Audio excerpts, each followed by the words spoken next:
bom dia! Sejam bem-vindos ao Record Entrevista de hoje. Que gostoso contar com a sua companhia a partir de agora juntinho com a gente, né? E o assunto de hoje do programa é super interessante, hein? A gente vai falar da saúde mental das crianças e dos adolescentes pós-pandemia. Isso mesmo! A pandemia deixou várias sequelas e não foi só na saúde física não, na saúde mental também. A psicóloga renomada Patrícia Silva Mello vai falar sobre esses males, o que tem causado, também da intolerância que está fazendo parte aí do convívio social de muita gente, né? Então é a partir de agora no Record Entrevista de hoje que já está no ar com a sua companhia e muita informação. Vem com a gente!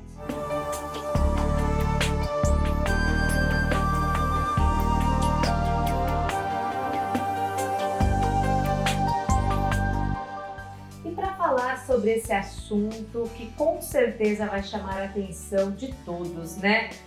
Pós-pandemia, a gente se preocupa muito com a saúde, né? Mas é saúde mental de todos, como está? Principalmente das crianças e dos adolescentes.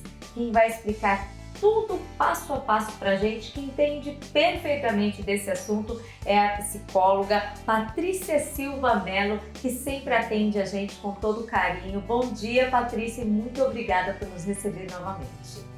Bom dia, Mara, bom dia a todos. Eu que agradeço a oportunidade de estarmos juntas. Bom, vamos lá então. Primeiro, Patrícia, eu gosto que você se apresente, faça o seu currículo aí, uma pessoa que estuda muito sobre o assunto, né?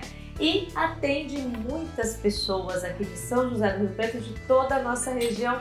Primeiro, passa para o pessoal, por favor. Eu sou psicóloga há alguns anos e no momento faço doutorado em Ciências da Saúde, sou mestre em Psicologia e Saúde e tenho algumas especializações, como no caso sou psicóloga clínica, psicopedagoga, clínica e institucional, sou psicóloga familiar e de casal, também sou psicóloga empresarial e trabalho na clínica há alguns anos e estou aqui para ajudar vocês. Bom, Patrícia, quando surgiu a pandemia, né? Eu acho que com certeza você já deve ter ouvido, né? Que as pessoas iriam sair melhores da pandemia, que o amor ao próximo ia florescer, né? Mas a gente vem noticiando muita coisa e está percebendo que mudou, mas mudou um pouquinho para pior, né? A intolerância, principalmente no trânsito, a intolerância familiar, convívio com os amigos. Então a pandemia, ela trouxe realmente esses problemas e é a fase das crianças e adolescentes foram também afetadas. As relações humanas, elas são providas de vários aspectos. Os aspectos sociais, os aspectos físicos, emocionais, culturais. E nesses aspectos, nessas relações, nós nos desenvolvemos. O ser humano se desenvolve através de vários aspectos. A pandemia propôs uma consideração de confinamento, de resguardo, onde as pessoas, de uma hora para outra, tiveram que ficar dentro de casa, sem essa socialização, sem a convivência entre as pessoas, sem perspectivas do que poderia acontecer e foram causando alguns sintomas emocionais nessas pessoas, como por exemplo o medo de que como isso poderia acontecer, o medo de o que poderia acontecer e o que estava acontecendo com a própria família, as pessoas confinadas e com os outros. Então esse sentimento que ficou guardado entre as pessoas causaram outros impactos. O medo que pode causar ansiedade, muito mais ansiedade do que a própria depressão, mas também levando à depressão. Então eram sentimentos que ficaram guardados sem muitas soluções, sem muitos acontecimentos do que iam acontecer. Hoje, esse medo, nós podemos perceber que causa alguns impactos nas relações ainda pós-pandemia. Ou seja, as pessoas ficavam dentro de casa por um certo período e um período longo e deixando de viver algumas questões que eram pertinentes à vida de cada um, como o trabalho, como o estudo, como a comunicação, como o desenvolvimento, e isso teve que fazer uma readaptação.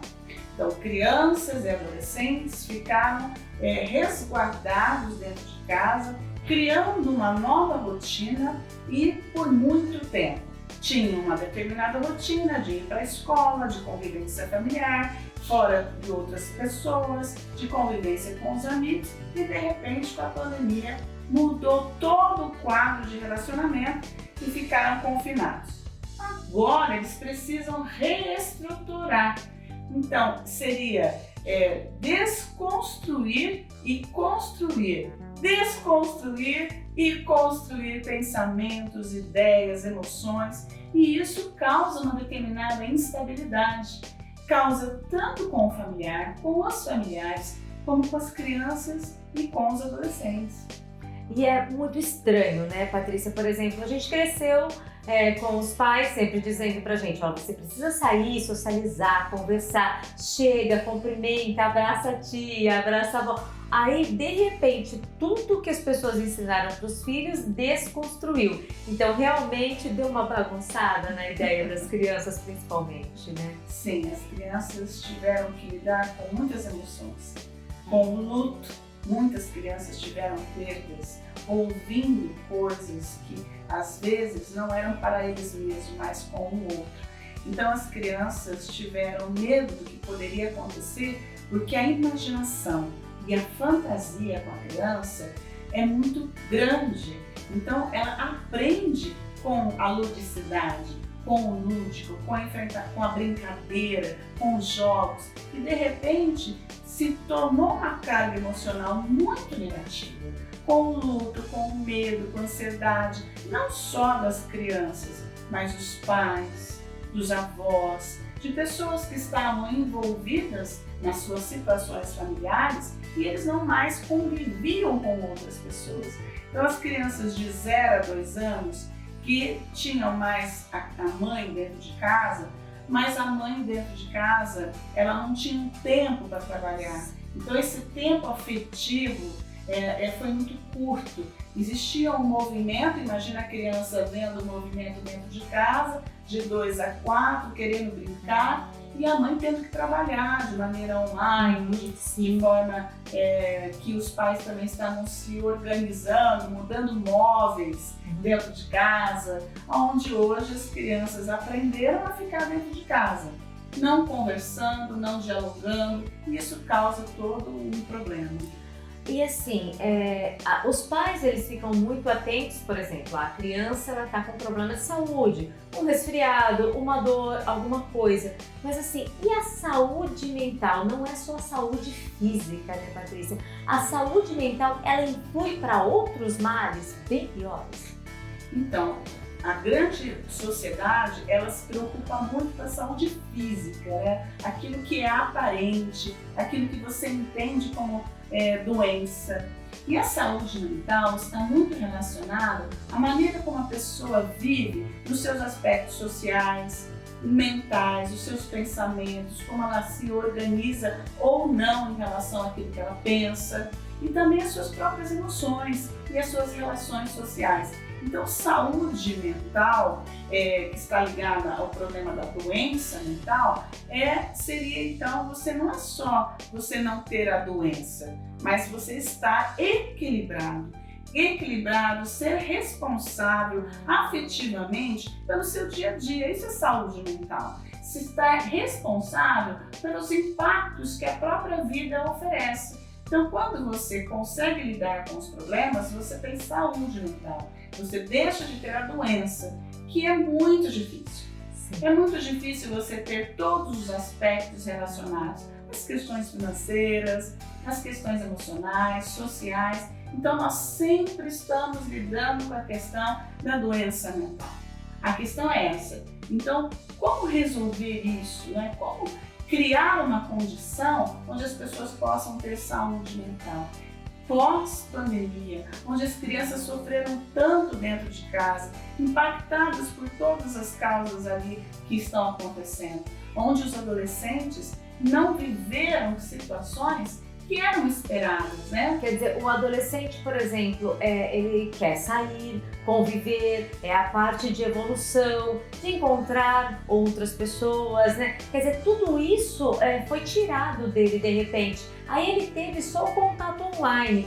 E na realidade, eu queria saber, Patrícia, e todos de casa, o computador, a internet, ele nos ajuda muito e ajudou muito na pandemia, mas prejudicou o adolescente? Então, eu sempre falo que as novas tecnologias, elas são extremamente importantes para todos nós, para as crianças, para os adolescentes, para os adultos, mas o tempo e a quantidade que se utiliza as informações devem ser sempre observadas. E durante a pandemia não tinha como fazer isso, né, Patrícia? Ou era a internet ou nada. Então foi difícil para os pais? Foi difícil para os pais, foi difícil para os educadores, porque os educadores tiveram que aprender a lidar com as aulas online, aprender a ter uma didática para chegar até a criança que ela tenha realmente o interesse de continuar na aula, de continuar aprendendo. Então isso foi muito difícil para as crianças. Qual o tempo? Porque agora que eles sabem que eles podiam usar o computador para as aulas online, para as aulas de reforço, para novas atividades, vamos dizer para o adolescente que não pode mais.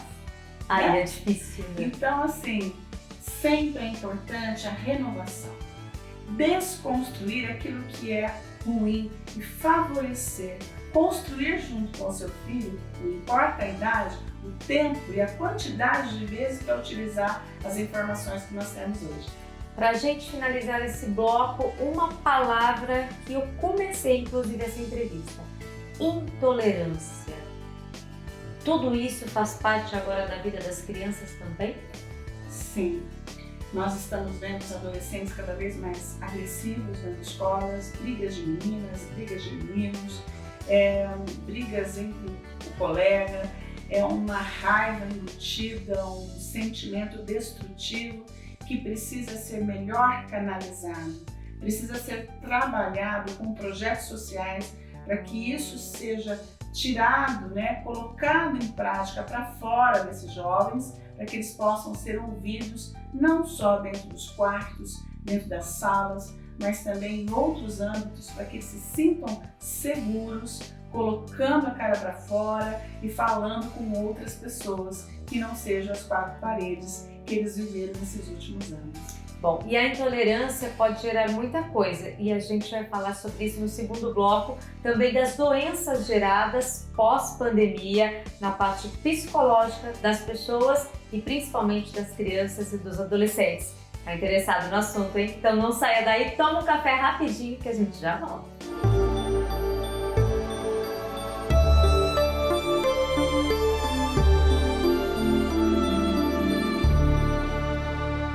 E o Repare Entrevista de hoje já está de volta nesse bate-papo aqui super informativo e esclarecedor com a Patrícia Silva Mello, ela é psicóloga, que está esclarecendo tudo sobre crianças e adolescentes no pós-pandemia.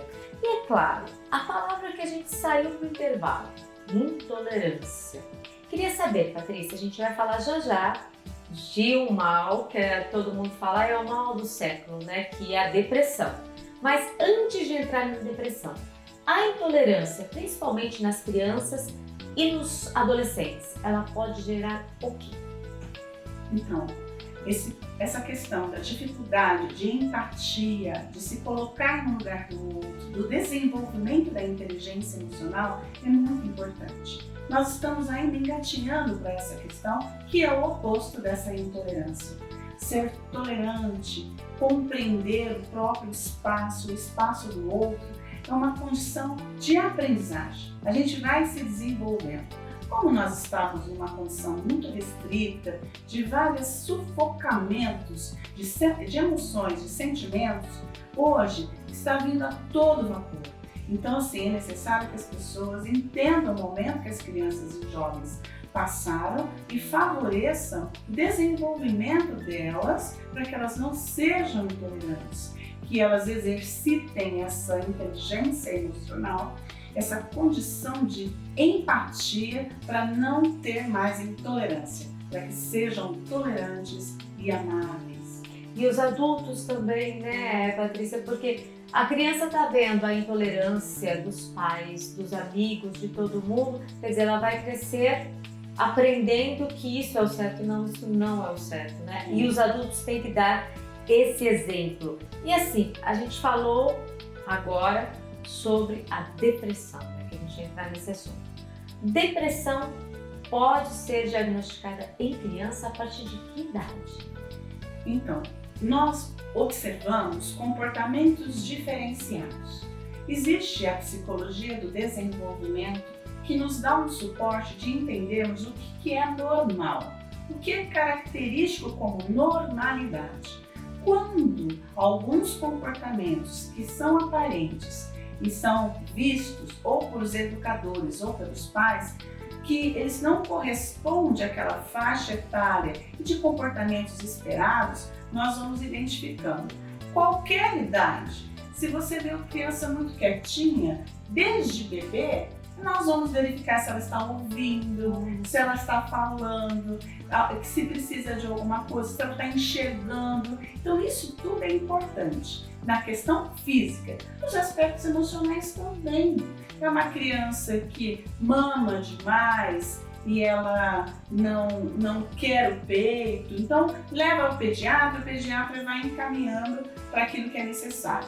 Mas quando chega de 2 anos e meio, 3 aninhos, que ela consegue verbalizar algumas coisas, que ela consegue expressar alguma coisa que ela já está no âmbito da família, ela vai mostrar se ela sofre violência, ela vai mostrar um comportamento diferenciado daquilo que é normalidade.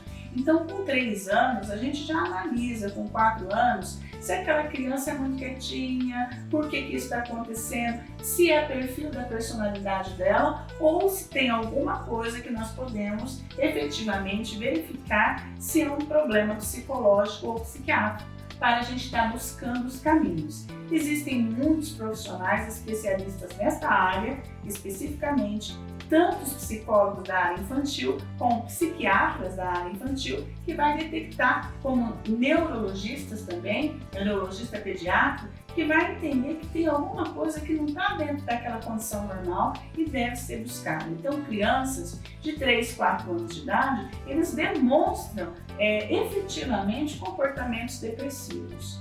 E os tratamentos, Patrícia, são os mesmos que para os adultos, ou a depressão na parte da infância e da adolescência tem que ter um tratamento diferenciado para eles? Existe comportamento da psicoterapia, de projetos sociais, de orientação aos pais. Então, existem psicólogos que tratam as crianças e são especialistas com criança porque vão trabalhar com o lúdico e trabalhar com os pais. O tratamento para os adultos é a psicoterapia e determinadas outras situações que podem ser feitas de maneira medicamentosa também. Já com a criança, dependendo do que pode estar causando essa depressão, a gente vai estar encaminhando a melhor condição de psicoterapia. Inclusive a obesidade, o estresse pós-traumático, a questão da ansiedade, distúrbio do sono, tudo isso é encontrado tanto na criança, no adolescente, como também na fase adulta. A obesidade, principalmente nos adolescentes, leva à depressão, Patrícia? Sim, está muito relacionado. Temos que tomar muito cuidado e identificar o que está levando a essa obesidade, ou a anorexia, a bulimia, entre outros transtornos que devem ser identificados e tratados. Comportamentos diferenciados, fiquem atentos, olhem, conversem. O diálogo é acima de tudo para entender.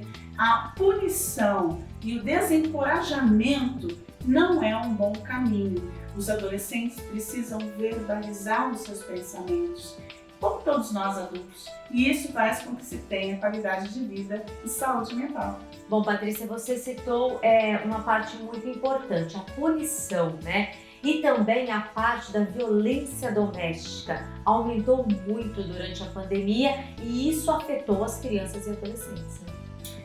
Com o tempo dentro de casa, esse tempo pode não ter sido tão produtivo.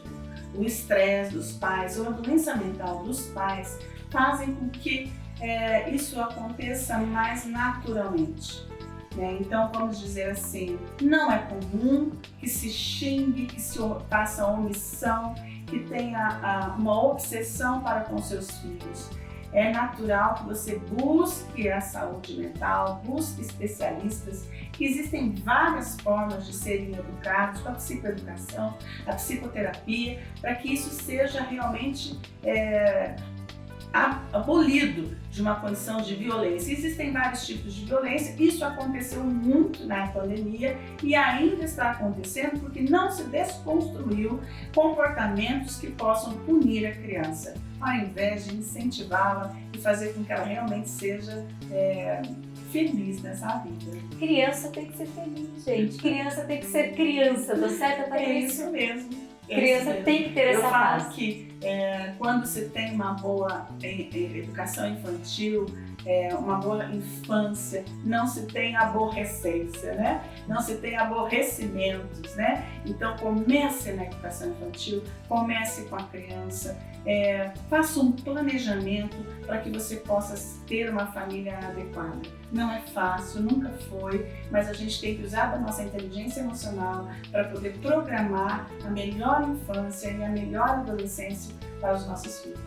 Bom, Patrícia, vivemos durante 2 anos com restrições, com alertas, com muitas perdas, mortes, ouvindo-se falar todo dia sobre a pandemia.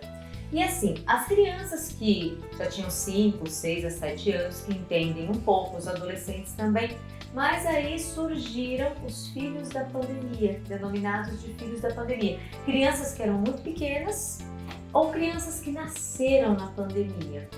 Quais os tipos de doenças mentais que essas crianças estão levando para a vida, estão desenvolvendo? É importante não só saber quem são essas crianças, mas também identificar o que fazer com essas crianças, né? Nós temos várias situações de riscos que várias pessoas têm em vários aspectos. Então, quais os fatores protetores, né? Os fatores de riscos para a violência, para a droga, para a sexualidade na adolescência, enfim. A pandemia trouxe comportamentos diferentes da nossa rotina e que nós temos que usar fatores protetores, projetos sociais, condições políticas, que essas crianças possam se desenvolver para uma sociedade melhor. As famílias precisam se questionar como eu posso lidar com os problemas, procurar ajuda, profissionais especialistas, nós temos vários de várias áreas que possa entender e compreender e ajudar as famílias em como programar cada criança. Cada criança precisa de uma programação adequada para aqueles riscos que estão sofrendo. Bom, riscos e inclusive as sequelas da pandemia que a gente está dizendo tanto.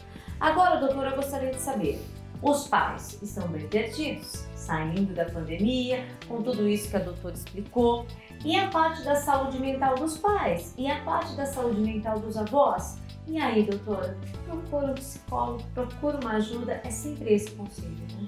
Esse é o caminho. Nós temos que procurar profissionais saudáveis e que são especialistas na área. Da mesma forma, existem professores que também precisaram de atendimento, profissionais docentes que tiveram que se reorganizar, se reencontrar, como fazer uma aula online, como lidar com a participação das crianças de forma online. Mas é possível a gente buscar um caminho, é possível a gente ter condições de lidar com o ser humano. Então, procure ajuda. Nós temos várias formas de lidar na assistência social, na saúde mental, no trabalho. Procure ajuda, fale, né? Isso é importante. E a gente falou bastante aqui de depressão, de intolerância, mas você citou algo, né? Drogas, álcool. O álcool está sendo um grande vilão, que é a minha tese de doutorado, mostrando a importância, não só no Brasil, mas no mundo inteiro, está sendo uma condição mais procurada para as pessoas e se embriagarem e sair daquilo que é uma realidade, álcool e outras drogas. Então é necessário que as pessoas se encontrem e procurem ajuda e evitar o primeiro gole. E assim, não só nos adultos, álcool na adolescência. E aí, como lidar? Eu falo que o exemplo é a melhor forma de lidar com o comportamento dos filhos. Então, dê exemplo aos filhos. Evitar beber e pedir para o seu filho que ele pegue uma bebida de álcool na geladeira ou em qualquer lugar para você. Então, seja o exemplo que você gostaria de ter, e não aquilo que você teve. Então, é importante que você faça o melhor para o seu filho, que é responsabilidade de cada um. Porque aí as pessoas pensam, não, mas venda de bebida para adolescente é proibida. Mas talvez esse gesto está dentro de casa, como você acabou de dizer, né, Patrícia? Sim, eu entendo que a educação vem do exemplo. Porque se meu pai ou minha mãe bebe, eu posso beber também. É a primeira permissão, né? Não que seja fato, porque existem jovens que bebem e os pais não bebem. Mas é a primeira permissão, que é o fato de você fazer isso na frente do seu filho.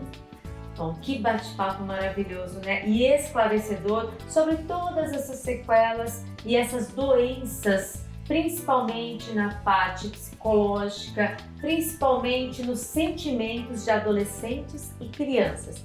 Para a gente finalizar, Patrícia, eu gostaria que você deixasse um recado para todos, pós-pandemia.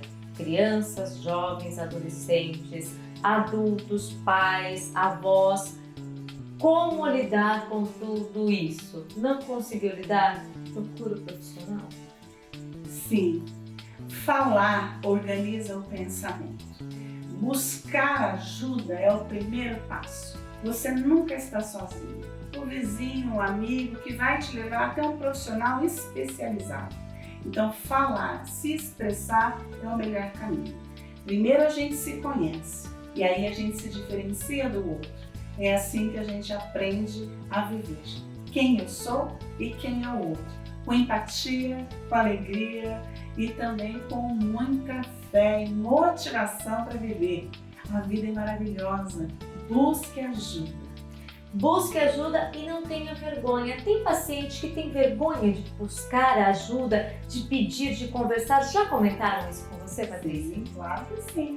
Todos nós temos as nossas dificuldades. Eu tenho as minhas, a Mara tem as delas e cada um de nós, seres humanos, nós temos as nossas dificuldades. Seja ela qual for, busque ajuda. Converse com alguém e procure um especialista. Todo mundo tem alguém. Tem um amigo, tem pai, tem mãe, tem irmão. Então, busque ajuda através de quem for. Se não quer falar com ninguém, liga direto para você. Liga direto, a gente ouve. Com certeza. E onde te encontrar, Patrícia? Eu estou aqui na Clínica Vitalis, no meu consultório.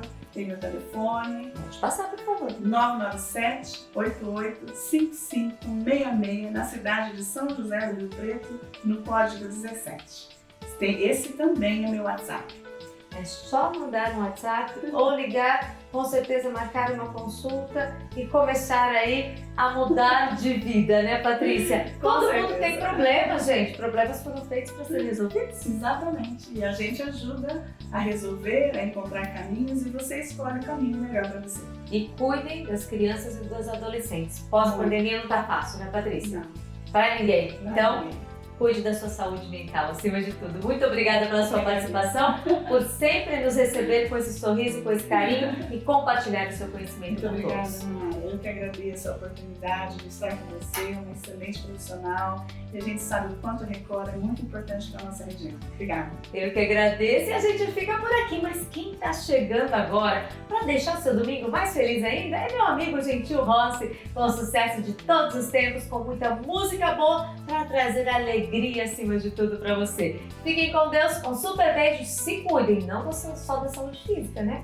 Tá aqui, ó, da saúde mental também. Um super beijo e no próximo domingo a gente está de volta com mais informações e entretenimento para você. Tchau!